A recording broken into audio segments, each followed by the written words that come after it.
العالمين والعاقبة للمتقين والصلاة والسلام على رسوله محمد وعلى آله وصحبه أجمعين ومن تبعهم بإحسان إلى يوم الدين أما بعد أعوذ بالله السميع العليم من الشيطان الرجيم بسم الله الرحمن الرحيم يا أيها الذين آمنوا لا تقدموا بين يدي الله ورسوله واتقوا الله. محترم حاضرین، آج کا جو دن ہے وہ 14 شعبان قمری تاریخ کے اعتبار سے، اور آج کے درس میں دو اہم چیزیں. آج کے دن روزہ رکھنا، یعنی 15ویں شعبان کی رات میں جاگنا اور پھر اس کے دن کا روزہ رکھنا. یہ شریعت میں اس کا کیا مقام ہے؟ کیا جناب محمد رسول اللہ صلی اللہ علیہ وسلم نے اس کا حکم دیا ہے؟ صحابہ کرام رضی اللہ عنہم نے اس کو کیا ہے، یا کسی غیر نے اس کو ایجاد کیا ہے، یا بدعت میں اس کا شمار ہوتا ہے؟ تو میں نے مختصراً اس کو نوٹ کیا ہے اور بڑی محنت کے ساتھ اس کو اکٹھا کیا ہے. 15ویں شعبان کا ایک روزہ. سیدنا علی رضی اللہ تعالی عنہ سے روایت ہے، یہ روایت سنن ابن ماجہ میں ہے کہ اللہ کے نبی صلی اللہ علیہ وسلم نے فرمایا اذا كانت لیلۃ النصف من شعبان فقوموا لیلها وصوموا نہارها. علی رضی اللہ تعالیٰ عنہ سے روایت ہے کہ رسول اللہ صلی اللہ علیہ وسلم نے فرمایا کہ جب 15ویں شعبان کی رات آئے تو اس رات میں قیام کرو اور اس کے دن کا روزہ رکھو.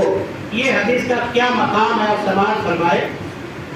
اس کی سند جو ہے، چین آف نریشن، اللہ کا کرم ہے کہ اللہ تبارک و تعالیٰ نے امت محمدیہ کی خصوصیت میں کیا شامل کیا کہ چین آف نریشن شامل ہے. یعنی یہ حدیث آئی تو صحابی سے پہلے جو تابعی ہے، تابعی کے بعد جو تبع تابعی ہے، یا جو روایت کرنے والے ہیں، آپ نے کس سے سنا، انہوں نے کس سے سنا، یعنی اصل جڑ تک جا کر کے رکتی ہے اور پھر پتہ چلتا ہے تو جا کر کے صحیح سند سے ثابت وہ حدیث ہو پاتی ہے. تو اس کی سند جو ہے، اس کی سند میں ابو بکر بن عبداللہ بن محمد بن صبرہ ہے، جسے امام احمد نے کہا کہ یہ حدیث کرنے والا انسان تھا. کون؟ ابو صبرہ. نام یاد کریں، ابو بکر بن عبداللہ بن محمد بن صبرہ. امام احمد رحمہ اللہ نے کہا کہ یہ انسان جو تھا حدیثوں کو پڑھتا تھا. یحییٰ بن معین یہ عظیم محدث ہے، انہوں نے بھی کہا کہ یہ انسان حدیثوں کو پڑھتا تھا. امام بخاری رحمہ اللہ نے کہا کہ یہ شخص منکر الحدیث ہے، یعنی اس کی زبان سے نکلنے والی باتیں اس لائق نہیں ہے کہ لیا جائے. اور اسی طریقے سے امام نسائی رحمہ اللہ نے کہا کہ یہ حدیث متروک ہے، ریجیکٹ ہے. اور اسی طریقے سے امام البانی محدث اصل، محدث شام، انہوں نے کیا فرمایا کہ یہ حدیث جو ہے گڑھی ہوئی ہے. اب آپ اندازہ لگائیں کہ 15ویں شعبان کی رات میں قیام کرنا اور اس کے دن کا روزہ رکھنا، اس کا کیا مقام ہے. تمام محدثین نے کہا کہ یہ من گھڑت روایت ہے، اسلام میں اس کا کوئی مقام نہیں ہے. جناب محمد رسول اللہ صلی اللہ علیہ وسلم سے اس کا کچھ بھی ثبوت نہیں ہے، اس لیے ہمیں اس سے بچنا چاہیے. رسول اللہ صلی اللہ علیہ وسلم نے فرمایا من عمل عملا لیس علیہ امرنا فہو رد. کوئی بھی شخص اگر ایسا عمل کرتا ہے جو ہم سے ثابت نہیں ہے، وہ رجعت ہے.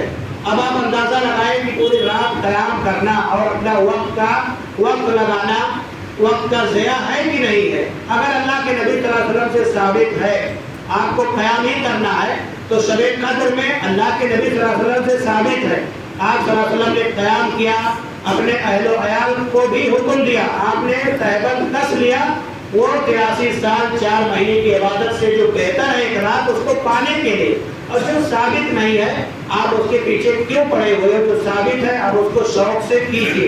اسی طریقے سے علی رضی اللہ تعالیٰ عنہ کے حوالے سے یہ بھی بیان کیا جاتا ہے کہ نبی کریم صلی اللہ علیہ وسلم نے فرمایا کہ اے علی، جس نے 15ویں شعبان کی رات میں 100 رکعت نماز ادا کی، ہر رکعت میں سورہ فاتحہ 1 مرتبہ، قل واللہ احد 10 مرتبہ پڑھا، تو اللہ تبارک و تعالیٰ اس کی ہر حاجت پوری کریں گے.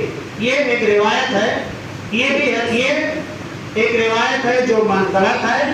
اور ہمارے اور آپ کے درمیان میں ہزاری نماز سے مشہور ہے، یعنی قل اللہ 10 مرتبہ پڑھنا ہے تو 100 کو اگر 10 سے ضرب کریں گے تو 1000 بنتا ہے، اسی لیے اس کو ہزاری نماز کہتے ہیں، ہزاری نماز ہے۔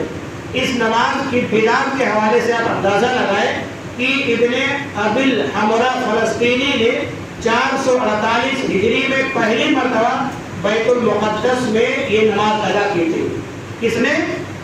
ابن ابی الحمرا فلسطینی، فلسطین میں بیت المقدس ہے، تو یہ شخص نے 448 ہجری میں پہلی مرتبہ اکیلے نماز شروع کی تھی۔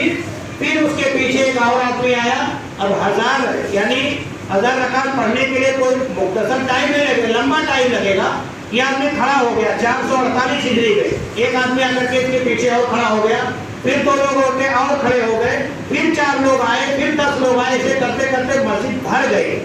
تو 448 ہجری میں پہلی مرتبہ یہ شخص نے یہ نماز ادا کی ہے۔ اب آپ اندازہ لگائیں کہ اللہ کے نبی صلی اللہ علیہ وسلم کی وفات سن 11 ہجری میں ہوئی، اور 448 میں سے 11 مائنس کریں گے تو 437 ہجری، یعنی 400 سال کے بعد یہ کام انجام دیا گیا۔ حالانکہ آخری صحابی کی وفات 110 ہجری میں ہے، اور اسی طریقے سے آخری تابعی کی وفات 181 ہجری میں ہے۔ اب آپ اندازہ لگائیں کہ صحابی بھی نہیں ہے، تابعی بھی نہیں ہے، تبع تابعی بھی نہیں ہے، 448 ہجری میں یہ نماز جو ہے ایجاد کی گئی ہے۔ اب اس کا شریعت میں کیا مقام ہے؟ جو لوگ اپنے کام دھندا کو بند کر کے بڑی محنت لگن صاف صفائی حاصل کر کے مسجد میں جا کر کے نماز ادا کرتے ہیں، جو بہت بڑی بدعت ہے، جو گناہ کا باعث بنتا ہے۔ جو نماز ثابت ہے، آپ پوری رات رہ کر کے آپ نماز ادا کیجئے، اللہ آپ سے خوش ہو جائیں گے۔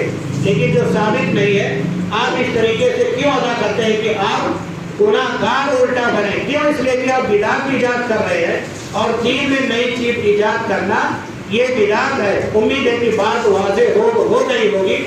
اس لیے میرے بھائیوں، اللہ تبارک و تعالیٰ سے 15ویں شعبان ہی نہیں، ہر رات میں تیسرے پہر میں آسمان دنیا پر تشریف لاتے ہیں، اور آپ کا کہنا یہی ہوتا ہے کہ کوئی مجھ سے بخشش طلب کرنے والا ہے، کوئی مانگنے والا ہے، کوئی حاجت مند ہے جس کو میں دے دوں، جس کو میں معاف کر دوں۔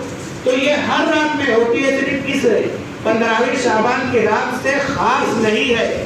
اللہ کے نبی صلی اللہ علیہ وسلم نے کامن فرمایا ہے، جنرل فرمایا ہے کہ قبروں کی زیارت کرو، تمہیں موت یاد آئے گی، اس سے تمہیں یاد آئے گا کہ ہمارے یہاں بھائی موجود ہے اور ہمارے کنبہ قبیلے والے موجود ہیں۔ کسی ایک رات کے ساتھ خاص نہیں ہے۔ آپ صلی اللہ علیہ وسلم تشریف لے گئے، لیکن امتیوں کو حکم نہیں دیا ہے آپ کبھی بھی قبروں کی زیارت کر سکتے ہیں۔ اسپیشل 15ویں رات کی شعبان میں کنبہ قبیلے والوں کو لے کر کے، بال بچوں کو لے کر کے، اور مختلف لوگوں کو لے کر کے، اور پھر قبرستان پہنچنا، اور پھر بے حرمتی کا والا یہ کام انجام دینا، شریعت اس کی قطعاً گنجائش نہیں ہے شریعت میں۔ اس لیے دونوں چیزیں ریجیکٹ ہے، اسلام میں اس کی کوئی اہمیت نہیں ہے۔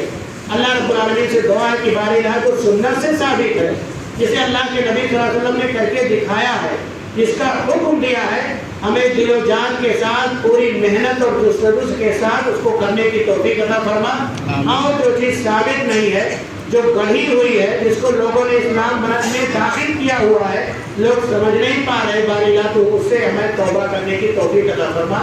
آمین و خداوانا الحمدللہ رب العالمین۔